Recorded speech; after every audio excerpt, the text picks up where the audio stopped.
आज की क्लास में हम डिस्कस करने वाले हैं एवोल्यूशन के कुछ छोटे छोटे टॉपिक, जैसे कि एवोल्यूशन बाय स्टेजेस। कि हम कहना चाह रहे हैं कि एवोल्यूशन जो होता है वो स्टेज बाय स्टेज होता है। कभी भी एकदम से कॉम्प्लेक्स ऑर्गेनिज्म डेवलप नहीं होता है बेटा। ऐसा क्यों? क्योंकि हमने क्या कहा कि evolution of an organ from a single DNA change और म्यूटेशन नेवर अकर्स। कभी भी एवोल्यूशन ऐसे चेंजेस से नहीं होता है। तो दैट मीन्स अगर हमें एवोल्यूशन कराना है या किसी ऑर्गन की फॉर्मेशन करनी है तो कभी भी वो सिंगल डीएनए चेंज या सिंगल म्यूटेशन की वजह से नहीं हो सकता है बेटा। क्यों? क्योंकि ऑर्गन्स जो होते हैं वो बहुत कॉम्प्लेक्स होते हैं और वो एक सिंगल जीन से कंट्रोल नहीं होते। ए नंबर ऑफ जीन्स होते हैं जो उनको कंट्रोल करते हैं। अब एक जीन में तो एक म्यूटेशन हो जाए, लेकिन यहाँ पे तो नंबर ऑफ जीन इन्वॉल्व है। क्या इन्वॉल्व है? नंबर ऑफ जीन इन्वॉल्व है। अब क्योंकि नंबर ऑफ जीन्स इन्वॉल्व है तो उनके केस में एक सिंगल म्यूटेशन या सिंगल डीएनए चेंज एवोल्यूशन नहीं करा सकता है। इसका मतलब कभी भी कोई भी ऑर्गन डेवलप करने के लिए हमें एवोल्यूशन में स्टेजेस चाहिए होती हैं। क्या चाहिए होती हैं? स्टेजेस।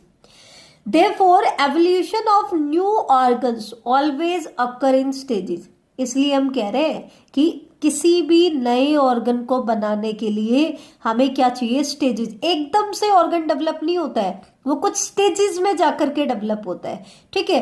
हालांकि वो कुछ स्टेज, जैसे एक ऑर्गन हमें डेवलप करना है तो यहां से उसकी डेवलपमेंट स्टार्ट हुई, थोड़ा सा यहाँ डेवलप हो गया, फिर फर्दर डेवलपमेंट हुई, फिर फर्दर डेवलपमेंट हुई। तो हालांकि वो फुल्ली यूजफुल तो कहाँ होगा?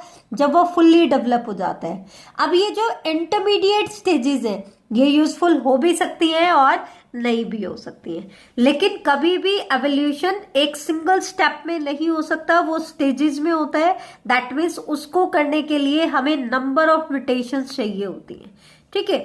अब such organs can evolve by two method. अब हम बात करें भाई एक म्यूटेशन से तो इवॉल्व नहीं हो सकता, तो फिर हमें कितनी म्यूटेशंस चाहिएंगी ये हमें स्टडी करना है कि इनकी हमें कितनी म्यूटेशंस चाहिएंगी। तो इनके लिए ये बता रहा है कि म्यूटेशन तो बहुत सारी चाहिएंगी हमें, लेकिन तो दो मेथड है जिनकी हेल्प से ये डेवलप हो सकते हैं। पहला मेथड तो क्या है? यूजफुलनेस इन इंटरमीडिएट स्टेजेस। कि जो एवोल्यूशन हो रहा है उसमें जो इंटरमीडिएट स्टेजेस आ रही है वो भी कुछ यूजनेस शो करती है, वो भी यूजफुल होती हैं, जैसे कि एवोल्यूशन ऑफ आई होता है। दूसरा मेथड क्या है कि कोई एग्जिस्टिंग स्ट्रक्चर है हमारे पास जो पहले से एग्जिस्ट कर रही है। एवोल्यूशन जो हो रहा है उसमें सिर्फ कुछ मॉडिफिकेशन करके हो रहा है। एक तो क्या कह रहा है, बिल्कुल नई चीज इवॉल्व हो रही है, उसका कोई भी बेस नहीं है। अगर ऐसा है तो उनकी इंटरमीडिएट स्टेजेस भी कुछ यूजफुलनेस को शो करेंगी। या फिर क्या हो सकता है, कोई भी नई चीज, नया ऑर्गन जो डेवलप हो रहा है वो किसी एग्जिस्टिंग स्ट्रक्चर की मॉडिफिकेशन से डेवलप होता है, जैसे कि फेदर्स का एवोल्यूशन हुआ या वाइल्ड कैपेज का एवोल्यूशन हम स्टडी करेंगे। तो देखो, सबसे पहले हम बात कर लेते हैं एवोल्यूशन ऑफ आइस, जिसमें इंटरमीडिएट स्टेजेस भी क्या है? यूजफुल है। बेटा आई क्या है? आई एक कॉम्प्लेक्स ऑर्गन है। और आई कैसा ऑर्गन है? फोटो रिसेप्टिव ऑर्गन है। दैट मीन्स ये क्या करता है? लाइट को रिसीव करता है। किसको रिसीव करेगा? लाइट को। अब इसका एवोल्यूशन कहाँ से स्टार्ट हुआ? सबसे प्रिमिटिव आई जो डेवलप हुई ना बेटा, वो किस में डेवलप हुई? फ्लैटवर्म में। सबसे प्रिमिटिव आई किस में डेवलप हुई? फ्लैटवर्म में। कौन से फ्लैटवर्म में? प्लानेरिया में, जिसको हम डगेशिया भी कहते हैं। एक्चुअल में डगेशिया के अंदर जो हम आई इमेजिन करते हैं वैसी आई नहीं है। इनके केस में सिर्फ आई स्पॉट है। हालांकि वो फोटो रिसेप्टिव है, लाइट को रिसीव करे। फोटो रिसेप्टिव नहीं कहेंगे, फोटो सेंसिटिव कहेंगे। और ये क्या करेंगे? हेल्प करेंगे उस एनिमल की उसके एनवायरमेंट के अकॉर्डिंग रिस्पॉन्ड करने में। मतलब ये क्या करते हैं? They help the animal to be aware of the environment. उसके सराउंडिंग के प्रति उसको अवेयर बनाते हैं। हालांकि इसके पास फुल्ली डेवलप्ड आई नहीं है, प्रिमिटिव आई है। आई के नाम पे सिर्फ और सिर्फ आई स्पॉट इसके पास है, लेकिन ये फोटोसेंसिटिव है। ठीक है, और उस इंडिविजुअल की हेल्प करते हैं अपने इन्वायरमेंट के लिए उनको अवेयर बनाने में। इसका मतलब क्या है कि ये जो प्रिमिटिव आई क्या है, ये फुल्ली डेवलप आई नहीं है, ये तो एक रूडिमेंट्री आई है। तो ये तो आई की डेवलपमेंट की एक इंटरमीडिएट स्टेज है। लेकिन इन इंडिविजुअल्स में ये इनके लिए क्या है, यूजफुल है, क्योंकि इनको इन्वायरमेंट के प्रति क्या बनाती है बेटा, अवेयर बनाती है। तो ऐसा नहीं है कि इंटरमीडिएट स्टेजेस की कभी भी कोई भी यूजफुलनेस नहीं होती, कुछ केसेस में होती है, जैसे कि हमने यहाँ पे देखा। उसके बाद प्लेनेरिया के बाद जो आई है उसकी डेवलपमेंट की अगर हम बात करें, तो अगर हम इंसेक्ट और क्रस्टेशियंस की बात करें तो इनमें दोनों तरह की आई डेवलप हो जाती है। कुछ में सिंपल आईज है, कुछ में कंपाउंड आईज है, और इनके केस में मोज़ेक विजन होता है। और इनके केस में जो ऑप्टिकल यूनिट होती है ओमेटिडिया, कई सारी ओमेटिडिया की हेल्प से ये क्या करते हैं, विजन क्लियर होता है इनका। तो इनमें मोज़ेक विजन होता है। एक चीज और ध्यान रखना, फिर फर्दर स्टेजेस, फर्दर एवोल्यूशन हुआ आई की डेवलपमेंट में, और तब कहीं जाकर के पहली बार जो परफेक्ट आई डेवलप हुई वो किस में डेवलप हुई, मॉलस्क में। और कौन से मोलस्क में, ऑक्टोपस में। सबसे पहली बार जो परफेक्ट आई डेवलप हुई थी वो एक मोलस्क में डेवलप हुई थी, और उस मोलस्क का नाम क्या था बेटा, ऑक्टोपस। ऑक्टोपस के केस में परफेक्ट आई डेवलप हुई थी। क्या डेवलप हुई थी बेटा, परफेक्ट आई। ठीक है, अब परफेक्ट आई डेवलप होने के बाद ऑक्टोपस के बाद क्या है बेटा, आपके वर्टिब्रेट्स आए। लेकिन ऑक्टोपस में हम कह चुके हैं कि इनमें परफेक्ट आई डेवलप हो चुकी है। दैट मीन्स इनके आईज में वो सारे कंपोनेंट हैं जो एक वर्टिब्रेट की आई में होती है, लेकिन इनका ओरिजिन क्या होगा, डिफरेंट होगा। हालांकि इनकी स्ट्रक्चर और इनकी फंक्शनिंग क्या है, सेम है। जो फंक्शन ये ऑक्टोपस की आई में करती है, जैसे स्ट्रक्चर ऑक्टोपस में शो करती है, वैसे ही किस में भी शो करती है, वर्टिब्रेट्स में भी। लेकिन फिर भी डिफरेंस है इन दोनों में, और वो डिफरेंस किस चीज में है, इनके ओरिजिन में डिफरेंस है। अब ओरिजिन में कैसा डिफरेंस है वो देखो। ऑक्टोपस की जो आई है ना बेटा, वो तो ओरिजिनेट होती है इनकी स्किन से। किससे ओरिजिनेट होती है, स्किन से ओरिजिनेट होती है। जबकि वर्टिब्रेट्स की जो आई होती है उसका जर्मिनल ओरिजिन होता है, जर्म लेयर से ओरिजिनेट होती है। 3 टाइप की जर्म लेयर्स होती है, एक्टोडम, मेसोडम एंड एंडोडम। तो ये 2 डिफरेंट जर्मिनल लेयर से ओरिजिनेट होती है, एक्टोडम एंड मेसोडम। ठीक है, तो ये ध्यान रखना, एक्टोडम एंड मेसोडम से ओरिजिनेट होती है। तो ये तो था एवोल्यूशन ऑफ आई। तो इसमें हमने क्या देखा बेटा कि इनके केस में जो प्रिमिटिव स्टेजेस है वो भी यूजफुल होती हैं। अब आते हैं हम एवोल्यूशन इन फेदर्स। मतलब अब हमें देखना है कि जो एवोल्यूशन हो रहा है वो प्रिमिटिव किसी स्ट्रक्चर में मॉडिफिकेशन से कैसे हो रहा है। तो बेटा it has been observe that a change useful for one property to start with can become useful for quite a different function. मतलब ये क्या कहना चाह रहा है, जैसे आई के केस में आपने क्या देखा कि प्लेनेरिया के केस में सबसे पहली बार क्या डेवलप हुई बेटा, आई। लेकिन वहां पे वो फोटो सेंसिटिव ही थी, और एंड तक भी वो क्या कर रही थी, सेम ही फंक्शन प्ले कर रही थी। ठीक है, फोटो सेंसिटिविटी का ही फंक्शन वो प्ले कर रही थी। लेकिन कई बार कुछ ऑर्गन ऐसे होते हैं कि जब वो ओरिजिनेट होते हैं तो वो डिफरेंट फंक्शंस के लिए ओरिजिनेट होते हैं, लेकिन जैसे जैसे उनमें डेवलपमेंट होती है वो कुछ डिफरेंट फंक्शंस को परफॉर्म करने लग जाते हैं। जैसा कि फेदर्स के केस में हुआ, सबसे पहली बार जो फेदर्स डेवलप हुए ना बेटा, वो डायनासोर्स की एक फैमिली के मेंबर्स में डेवलप हुई। और डायनासोर्स की इस फैमिली के मेंबर्स में फेदर्स का क्या रोल था, वो फ्लाइट, उड़ने में हेल्प नहीं कर रहे थे इनका फ्लाइट में कोई रोल नहीं था डायनासोर्स की इस फैमिली के मेंबर्स में, बल्कि ये किस में हेल्प कर रहे थे, थर्मो रेगुलेशन में। मतलब टेम्परेचर जो फ्लक्चुएशंस थे उनसे इनकी बॉडी को प्रोटेक्ट करने में हेल्प कर रहे थे। फेदर्स का डायनासोर्स की बॉडी में फ्लाइट से कोई रिलेशन नहीं था, फ्लाइट में हेल्प नहीं कर रहे थे। हालांकि बाद में जब फेदर्स की डेवलपमेंट हुई, बर्ड्स डेवलप हुए। तो बर्ड्स के डेवलप होने के बाद बर्ड्स ने एडेप्टेशन की और फेदर्स ने क्या फंक्शन परफॉर्म करना शुरू कर दिया, फ्लाइट करना शुरू कर दिया, कि फ्लाइट में हेल्प करना शुरू कर दिया।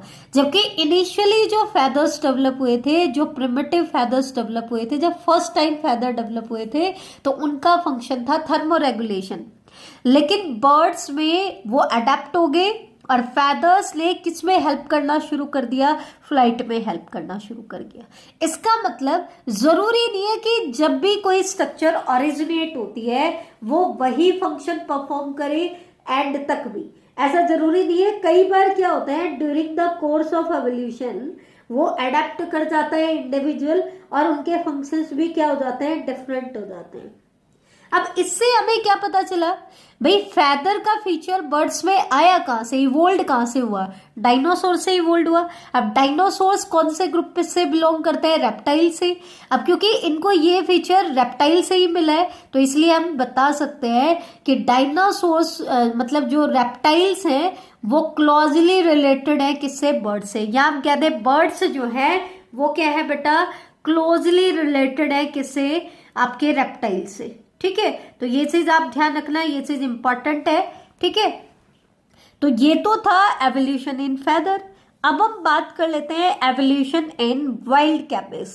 अगर हम वाइल्ड कैबेज की बात करें, ठीक है, वाइल्ड कैबेज के केस में अगर हम देखें बेटा, तो इसके केस में क्या है बेटा, it is all very well to say that very dissimilar looking structure evolved from a common ancestral design। अब ये बात क्या कहना चाह रहा है, during the course of evolution हमने क्या देखा कि एंसेस्ट्रल स्टॉक एक ही है, और इसी एंसेस्ट्रल स्टॉक से डिफरेंट डिजाइन के ऑर्गेनिजम्स जो है इवोल्व हो जाते हैं, जैसा कि हमने डाइवर्जेंट एवोल्यूशन में शो किया। मतलब एंसेस्टर कॉमन है, लेकिन फिर से उनसे very dissimilar looking structure evolve हो जाती है। अब ऐसा हमने हिस्ट्री में तो सुना है, ठीक है, हमने फॉसिल रिकॉर्ड में स्टडी भी की है, लेकिन वो तो बहुत साल पहले की बात होगी, वो तो हिस्ट्री में हमारे सिर्फ इमेजिनेशन से, फॉसिल्स की हेल्प से हमने इमेजिन किया है, बिल्कुल एग्जैक्ट डाटा हमारे पास नहीं है, वो तो सिर्फ गैसेस हैं हमारे पास। एक्चुअल में क्या हुआ वो हम नहीं बता सकते, लेकिन वाइल्ड कैबेज के केस में हम ये चीज प्रूव करके दिखा सकते हैं एक करंट एग्जाम्पल की हेल्प से, और वो करंट एग्जाम्पल किसका है, वाइल्ड कैबेज का। कैसे, ह्यूमन ने वाइल्ड कैबेज को एज ए फूड प्लांट लगभग 2000 सालों से यूज करते आ रहे हैं। ह्यूमन बींग्स जो है वो वाइल्ड कैबेज को एज ए फूड प्लांट लगभग 2000 सालों से यूज करते आ रहे हैं।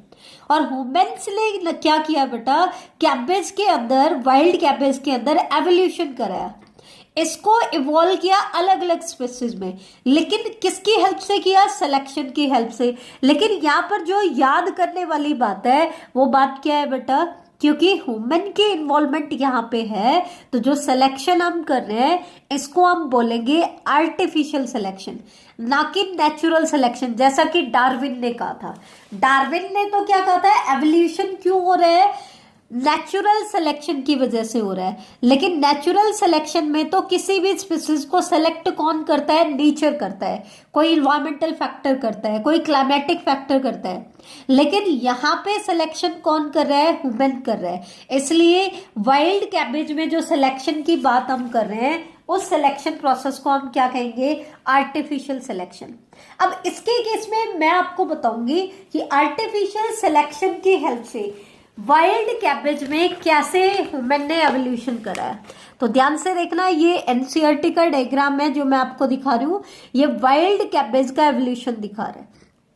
तो इसमें क्या दिखा है, ये जितनी भी कैबेज की वेराइटीज है अलग अलग, इन सबका एक कॉमन एंसेस्टर है, और वो कॉमन एंसेस्टर कौन है, वाइल्ड कैबेज। हुआ क्या, ह्यूमन बीइंग ने आर्टिफिशियल सिलेक्शन किया, लेकिन हर बार उसके सिलेक्शन का पर्पस क्या था, अलग अलग था, मतलब डिजायर्ड ट्रेट क्या था, अलग अलग। अगर सिलेक्शन किया जाए फॉर स्वोलन पार्ट्स, जब ह्यूमन ने सिलेक्शन किया स्वोलन पार्ट्स के लिए, तो उनको कैबेज की एक नई वैरायटी मिल गई, कॉल रबी। क्या मिल गई बेटा, कॉल रबी। अगर सिलेक्शन किया जाए फॉर स्टेराइल फ्लावर तो उनको क्या मिला, कॉलीफ्लावर मिला। ये रीजन ध्यान रखना किस चीज के लिए सिलेक्शन किया गया। सिलेक्शन अगर किया जाए अरेस्टेड फ्लावर डेवलपमेंट के लिए तो उनको मिला ब्रोकली। सिलेक्शन अगर किया जाए शॉर्ट डिस्टेंस बिटवीन लीव्स के लिए तो कैबेज मिला। और अगर सिलेक्शन कर दिया जाए लार्जर लीव्स के लिए तो उनको केल मिला। तो हर बार सिलेक्शन का पर्पस क्या था, अलग अलग था, लेकिन जैसे ही अलग अलग पर्पस के लिए उन्होंने सिलेक्शन किया तो उनको अलग अलग स्पीशीज मिल गई। दैट मीन्स ये भी क्या है, एवोल्यूशन ही है। कॉलरेबी किससे इवोल्व हो रही है, वाइल्ड कैबेज से। कॉलीफ्लावर भी वाइल्ड कैबेज से, ब्रोकली भी वाइल्ड कैबेज से, सिंपल कैबेज भी वाइल्ड कैबेज से, और आपकी केल और रेड कैबेज भी किससे इवोल्व हो रही है, वाइल्ड कैबेज से। और कैसे इनको डेवलप किया है ह्यूमन ने। ये एवोल्यूशन किसकी वजह से हो रहा है, ह्यूमन बीइंग की वजह से। और ह्यूमन बीइंग ने क्या करा है, आर्टिफिशियल सिलेक्शन करा है। ठीक है, तो ये तो कुछ तरीके थे कि हम एवोल्यूशनरी हिस्ट्री को कैसे स्टडी करेंगे। अब एक क्वेश्चन एनसीईआरटी ने दिया है, what are the another way of tracing evolutionary history. भाई हम एवोल्यूशनरी हिस्ट्री को कैसे ट्रेस कर रहे हैं, या तो हम मॉर्फोलॉजिकल एविडेंस ढूंढ रहे हैं, या हम एम्ब्रियोलॉजिकल एविडेंस ढूंढ रहे हैं, या फिर हम पैलियोंटोलॉजिकल एविडेंस ढूंढ रहे हैं, मतलब हम फॉसिल्स की स्टडी कर रहे हैं। लेकिन उनसे तो सिर्फ हम गैसिंग कर सकते हैं। एक्चुअल में एक और तरीका है जिसको एवोल्यूशनरी रिलेशनशिप बताने के लिए या ट्रेस करने के लिए यूज किया जाता है। और ये तरीका जो है ना, ओरिजिनल आइडिया के ऊपर डिपेंड करता है। कौन सा ओरिजिनल आइडिया, जिस ओरिजिनल आइडिया की हेल्प से हमने लाइफ को स्टार्ट किया था, दैट मीन्स जिस कॉन्सेप्ट से हमने इस चैप्टर को स्टार्ट करना शुरू किया था। और वो कॉन्सेप्ट क्या था बेटा, कि सेक्सुअल रिप्रोडक्शन जब भी हम कराते हैं तो वेरिएशन आती है। सेक्सुअल रिप्रोडक्शन अगर हम कराते हैं तो क्या आती है, वेरिएशन। मेंडल ने भी इसी कॉन्सेप्ट के साथ रिसर्च स्टार्ट की थी कि सेक्सुअल रिप्रोडक्शन हम कराते हैं तो वेरिएशन क्यों आती है। मेन क्वेश्चन उस टाइम पे यही था। डार्विन का भी कॉन्सेप्ट यही था। हालांकि डार्विन और मेंडल सेम टाइम पीरियड में रिसर्च कर रहे थे, लेकिन दोनों एक दूसरे के रिसर्च से अनअवेयर थे। ठीक है, अगर वो एक दूसरे के रिसर्च से अवेयर होते तो मे बी रिजल्ट क्या होते बेटा, डिफरेंट होते। क्या होते, डिफरेंट होते। तो ये चीज आप ध्यान रखना। तो ये जो नया मेथड आया है ये किसके ऊपर बेस्ड है, ये एवोल्यूशनरी आइडियाज के ऊपर बेस्ड है। जो इनिशियली हम लेके चले थे वो क्या था कि सेक्सुअल रिप्रोडक्शन के दौरान क्या आती है, वेरिएशन। लेकिन ये वेरिएशन आती क्यों है, वेरिएशन क्यों आती है, क्योंकि रिप्रोडक्शन के दौरान डीएनए में चेंज आता है। और वो चेंज क्यों आता है, हमने पढ़ा था, या तो रीशफलिंग होती है गैमेटोजेनेसिस और फर्टिलाइजेशन के दौरान, या फिर म्यूटेशन हो जाती है। तो वो हम पढ़ चुके हैं। तो ये क्या कहता है, अगर हमें ये देखना है कि दो इंडिविजुअल्स के बीच में कितना क्लोज रिलेशन है, वो कैसे रिलेटेड है, तो हम क्या करें, उनके डीएनए के सीक्वेंस को ट्रेस कर लें और फिर हम ये पता लगाएं कि उनके डीएनए में कितना चेंज है, और वो चेंज हमें बता देगा कि वो कितने क्लोजली रिलेटेड है। तो एवोल्यूशनरी रिलेशनशिप बताने में डीएनए की सीक्वेंस का, डीएनए की नॉलेज का बहुत बड़ा रोल है। और साइंस की वो ब्रांच जिसमें हम ये करते हैं वो क्या कहलाती है, मॉलिक्यूलर फाइलोजेनी। क्या कहलाती है बेटा, molecular phylogeny. Molecular phylogeny is based on the idea that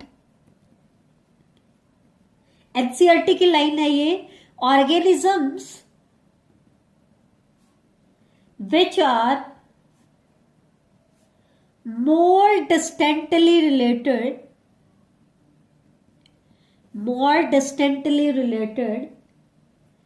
will accumulate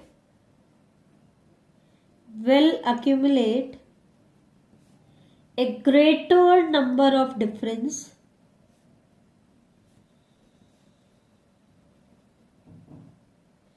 in their DNA। ये क्या कह रहा है, अगर दो इंडिविजुअल्स हैं जो डिस्टेंटली रिलेटेड है तो उनके डीएनए में भी ग्रेटर डिफरेंस होगा। ऐसा क्यों? क्योंकि हम ये पहले पढ़ चुके हैं कि वेरिएशंस जो इनहेरिट होती हैं वो अक्यूमुलेट भी होती हैं। तो उन्होंने ऐसे वेरिएशंस को अक्यूमुलेट कर लिया जिसकी वजह से उनके डीएनए में बहुत ज्यादा डिफरेंस आ गया। अब डिफरेंस क्यों आया? क्योंकि वो डिस्टेंटली रिलेटेड है। अगर वो क्लोजली रिलेटेड होते तो इतने ज्यादा डिफरेंस नहीं आते। बेटा एक ह्यूमन जीनोम प्रोजेक्ट में हमें पता चला था कि सभी ह्यूमंस का 99.9% डीएनए की सीक्वेंस क्या है? सेम है। मतलब डिफरेंस जो आता है वो सिर्फ किस में आता है? 0.1% में। 99.9% तो सभी में सेम है। इसका मतलब 0.1% में भी जो क्लोजली रिलेटेड होंगे उनमें सिमिलरिटी होंगी और जो डिस्टेंटली रिलेटेड होंगे उनमें इस 0.1% में भी डिफरेंस देखने को मिलेगी। तो इसकी हेल्प से भी हम उसको क्या कर सकते हैं? ट्रेस कर सकते हैं। ठीक है बेटा। अब आता है next topic, evolution should not be equated with progress. भाई हम एवोल्यूशन को प्रोग्रेस से इक्वेट नहीं कर सकते हैं कि हमेशा एवोल्यूशन से प्रोग्रेस होगी। नॉर्मली हम क्या कहते हैं कि जो एवोल्यूशन होता है वो कहां से कहां होता है? सिंपल से कॉम्प्लेक्स की तरफ, प्रिमिटिव से एडवांस की तरफ। हम ऐसा कहते हैं लेकिन ऐसा जरूरी नहीं है। ठीक है, क्यों जरूरी नहीं है? क्योंकि जो एवोल्यूशन होता है उसमें दो तरह के फैक्टर्स इन्वॉल्व होते हैं जो अब तक की मोस्ट सुटेबल थ्योरी है। डार्विनियन थ्योरी ऑफ एवोल्यूशन तो क्या कहती है कि नेचुरल सिलेक्शन होता है। अगर नेचुरल सिलेक्शन होता है तो नेचर उसको सिलेक्ट करेगा जो प्रेजेंट कंडीशंस के अकॉर्डिंग सबसे बेस्ट एडेप्टेड है। किसमें? नेचुरल कंडीशंस के अकॉर्डिंग। तो यहाँ पे बेटर स्पीसीज इवॉल्व होकर के आती है। लेकिन जेनेटिक ड्रिफ्ट में हमने क्या देखा? एवोल्यूशन में कोई एडेप्टेशन नहीं है। जरूरी नहीं है कि जो स्पीसीज इवॉल्व हो रही है वो बेटरली एडेप्टेड है या नहीं है। ठीक है, तो ये चीज आप ध्यान रखना।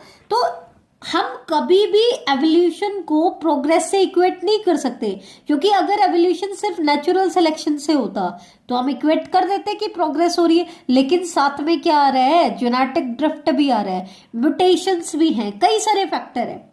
एक चीज हमने कुछ चीजें जर्नल हमने नोटिस की है क्या कि one species is eliminated to give rise to a new species. हमने देखा है, ये बिटल के केस में भी देखा है कि जब एक स्पीसीज एलिमिनेट होती है तो एक नई स्पीसीज अराइज हो जाती है।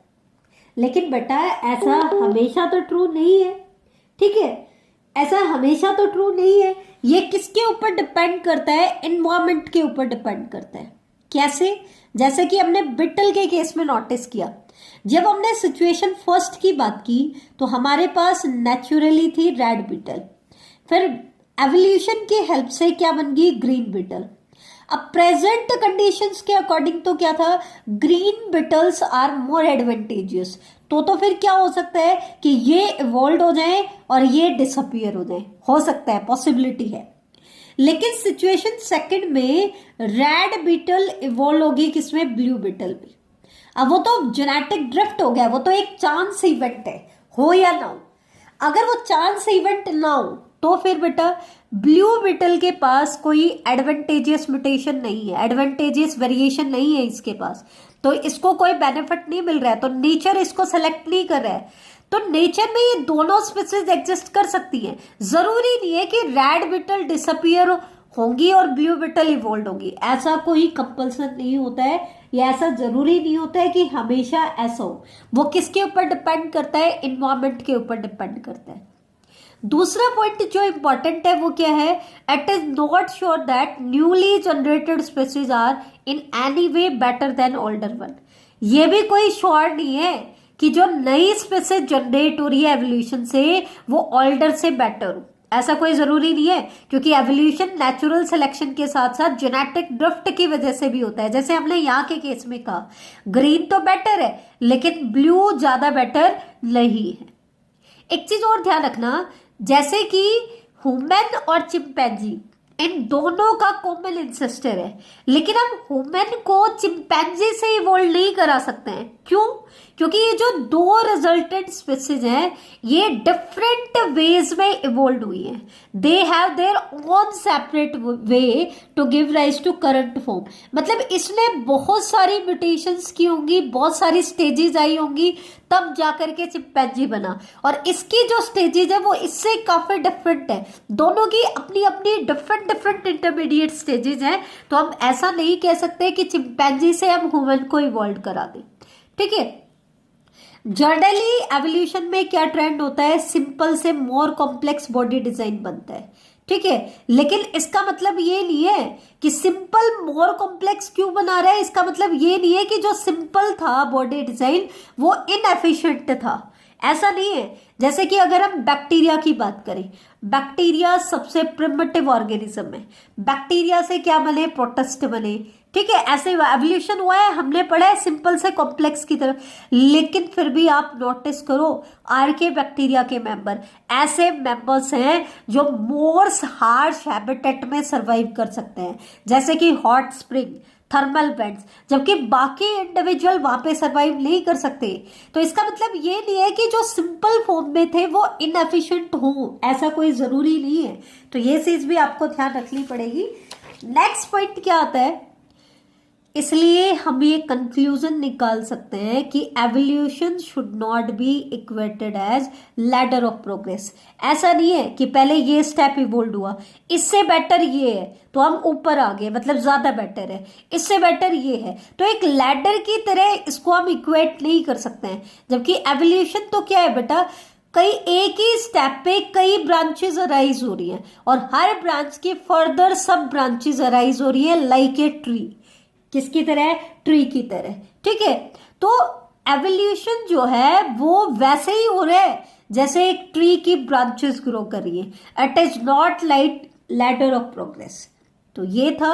अब इसका लास्ट टॉपिक आता है आज की क्लास का, ह्यूमन एवोल्यूशन। सबसे पहला क्वेश्चन आता है, ह्यूमन एवोल्यूशन के बारे में ज्यादा नहीं दिया है आपकी बुक ने, थोड़ा सा मैं आपको बता देती हूँ। अब क्वेश्चन क्या आता है, हम एवोल्यूशन में एवोल्यूशनरी हिस्ट्री की बात करें, हमें कैसे पता चला कि ह्यूमन का एवोल्यूशन कैसे हुआ। तो एवोल्यूशनरी रिलेशनशिप को स्टडी करने के लिए हमने किन किन टूल्स को यूज किया है, तो हमने बेटा यूज किया है एक्सकैवेटिंग।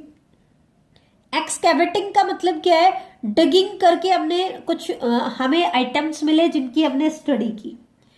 हमने टाइम डेटिंग भी की। टाइम डेटिंग का मतलब क्या है कि हमने ये पता लगाया कि जो भी फॉसिल्स मिले कि उनकी एज किस टाइम तक की, किस टाइम पे वो सरवाइव कर रहे होंगे, कब एग्जिस्ट कर रहे होंगे, तो हमने टाइम डेटिंग की हेल्प ली। फिर हमने जो फॉसिल्स हमने मिले उनको स्टडी किया। पहले तो हमने फॉसिल की एज पता लगाई, तो टाइम डेटिंग हमने की।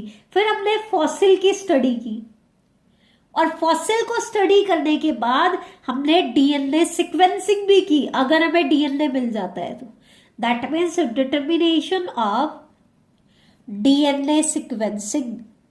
ये अलग अलग तरीके हैं एवोल्यूशनरी रिलेशनशिप को स्टडी करने के।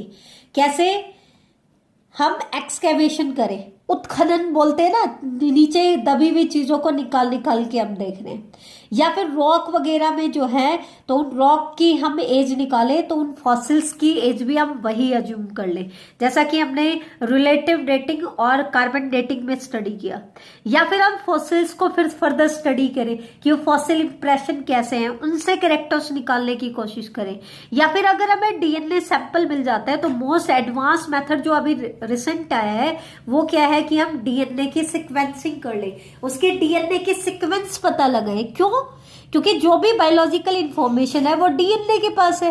तो अगर हमें ये पता चल जाए कि डीएनए में क्या क्या चेंजेस हुए हैं तो हमें इंफॉर्मेशन पता चल जाएगी एवोल्यूशनरी रिलेशनशिप के बारे में, ठीक है।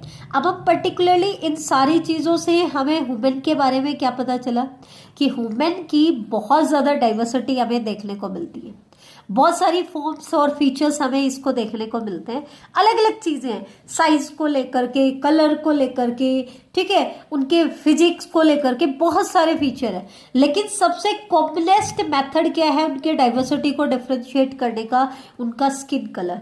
जैसे हम निग्रोज देखते हैं, व्हाइट मैन देखते हैं, येलो, ब्राउन, ये अलग अलग कलर के बेसिस पर उनको हम कैटेगराइज करते हैं। एक चीज और ध्यान रखना, ह्यूमन रेस को आइडेंटिफाई करने का कोई बायोलॉजिकल बेस नहीं है। क्यों? क्योंकि ये जो ह्यूमन की डाइवर्सिटी की हम बात कर रहे हैं ना, ये सारे के सारे ह्यूमन जो आज एग्जिस्ट कर रहे हैं वो एक सिंगल स्पीसीज से बिलोंग कर रहे हैं, और वो सिंगल स्पीसीज कौन सी है? सैपियन, होमोजीनस की सैपियन स्पीसीज है जो। तो एक चीज ध्यान रखना, जो ह्यूमन की शुरुआत हुई है, जो मॉडर्न मैन हम बात कर रहे हैं, वो कौन सा है? होमोसैपियन। अब एक्चुअल में होमोसैपियन कैसे स्प्रेड हुए लैंड के ऊपर, तो वो हमें स्टडी करना है। ऐसा माना जाता है कि इनकी जो रूट है वो है अफ्रीकन रूट। अफ्रीका के अंदर सबसे पहले ये इवोल्व हुए थे। फिर क्या हुआ? अफ्रीका से ये माइग्रेट कर गए। किस में माइग्रेट कर गए बेटा? जैसे कि अफ्रीका से वेस्ट एशिया में चले गए, वेस्ट एशिया से फिर central Asia, Eurasia, south Asia, east Asia, अलग अलग डायरेक्शन में स्प्रेड होगी। दूसरी तरफ क्या हुआ? वो इंडोनेशिया और फिलीपीन आइलैंड के थ्रू ट्रैवल करके कहां पहुंच गए? ऑस्ट्रेलिया। कुछ ने क्या किया? बैरिंग लैंड ब्रिजेस को क्रॉस किया और अमेरिका में चले गए। इसका मतलब क्या है? सबने अलग अलग डायरेक्शन में, जो हम ट्री की बात कर रहे थे ना, एवोल्यूशनरी ट्री, तो वैसे ही कुछ देखने को मिला कि सभी ने कोई एक पर्टिकुलर फॉर्मेट फॉलो नहीं किया था डिस्ट्रीब्यूशन के लिए। वो रैंडमली जाते जा रहे थे, कभी एक जगह पे चले गए, फिर वापस मिक्सअप भी हो गए, कभी यहां से किसी और डायरेक्शन में चले गए, कुछ इधर चले गए, कुछ इधर चले गए, यहां से कुछ वापस आ गए, कुछ फर्दर और अलग अलग डायरेक्शंस में चले गए। तो इस तरीके से एक ट्री लाइक अपीयरेंस बन जाती है। ठीक है, तो इस तरीके से आपके ह्यूमन क्या हुए हैं बेटा? इवोल्व हुए हैं, अलग अलग डायरेक्शंस में स्प्रेड होगी। अब ह्यूमन की एवोल्यूशन की अगर हम बात करें कि ह्यूमन जो मॉडर्न मैन है उसका एवोल्यूशन कैसे हुआ, तो मॉडर्न मैन तो हम किसको मान रहे हैं? जो आज लिव कर रहे हैं, होमो सैपियन सैपियन को। लेकिन इसका ओरिजिन कहां से है? तो ओरिजिन हम मानते हैं बेटा ड्रायोपिथेकस से। ड्रायोपिथेकस जो थे वो एप लाइक मैन थे, ये प्रायर टू एप मैन। इसको हमने 3 कैटेगरी में बांटा है, prior to ape man and true man. ये एक्चुअल में ट्रू मैन है। तो ड्रायोपिथेकस सबसे प्रिमिटिव एंसेस्टर है ह्यूमन का। उसके बाद रैमापिथेकस आए। रैमापिथेकस को हीरो ऑफ इंडियन लीजेंड या direct line of human evolution भी कहा जाता है। इसके बाद क्या इवोल्व हुए बेटा? ऑस्ट्रेलोपिथेकस अफ्रीकेनस, इसको फर्स्ट एप मैन कहा जाता है। होमो हैबिलिस, होमो हैबिलिस को एबल या स्किलफुल मैन कहा जाता है, क्योंकि इसने हंटिंग के लिए इनके लिए अलग अलग टूल्स को बनाना शुरू कर दिया था। इसके बाद होमो इरेक्टस आए, जो काफी इरेक्ट हो गए। होमो इरेक्टस से फिर अलग अलग ब्रांचेस निकली। कुछ होमो सैपियन निंदरथलेंसिस में मॉडिफाई हो गए, जिनको कॉमनली निंदरथल मैन कहा गया, और कुछ होमो सैपियन फॉसिल्स में मॉडिफाई हो गए, क्योंकि इसके फॉसिल्स हमें मिलते हैं, क्रो-मैग्नन मैन भी कहते हैं इसको। और उसके बाद इवोल्व हुआ आपका लिविंग मॉडर्न मैन, जिसको हम कहते हैं होमो सैपियन सैपियन। तो ये था आपका आज का टॉपिक। तो यहाँ पे आपकी एनसीईआरटी कंप्लीट हो जाती है। Thank you.